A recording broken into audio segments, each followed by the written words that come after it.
Already வீட்டில் வந்து குழந்தைய வச்சு ஸ்கூலுக்கு அனுப்பி லீவ் இருந்தால் எப்படி சமாளிக்கிறதுன்னு உங்களுக்கு எதனா எக்ஸ்பீரியன்ஸ் இருந்துச்சுன்னா தயவு செஞ்சு எனக்கு ஹெல்ப் பண்ணுங்கள். அமிதீஷ்க்கு வந்து நெக்ஸ்ட்டு 10 டேஸ் ஸ்கூல் லீவ் விட்டுட்டாங்க. எப்படி சமாளிக்க போகிறேனே தெரியல. ஸோ அவனுடைய டெய்லி ரொட்டீனும் ஸ்டாப் ஆகக்கூடாது, பாப்பாவுடைய ஸ்லீப் டைமும் டிஸ்டர்ப் பண்ணக்கூடாது.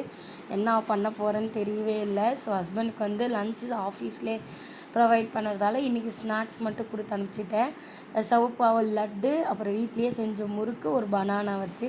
ஸோ அவங்க போனதுக்கப்புறம் இப்படி நல்ல பிள்ளை மாதிரி பூஜையெல்லாம் முடிச்சுட்டு 2 பேரும் பெருமாள் செய்யச்சாச்சு. இன்றைக்கி லன்ச் பார்த்திங்கன்னா சொரக்காய் தால் சாம்பார் பண்ணி நூக்கல் வந்து பொரியல் பண்ணியிருந்தேன். கோவில்பாளையத்தில் இருக்கும்போது வெளியே புரியல போனால் அங்கே அந்த குட்டி குட்டி கண்ண முன்னமா கண்ண மூடிட்டேன் சொல்லுவாங்க. உங்க ஊர்ல என்னன்னு சொல்லி என்னது பேரு சொல்லுங்க. அந்த பூவெல்லாம் குட்டி குட்டி வந்து பறிச்சு கொடுத்து லவ் யூன்னு சொன்னா ரொம்ப கியூட்டா இருந்துச்சு. அதோடைய மெமரி தான் இது.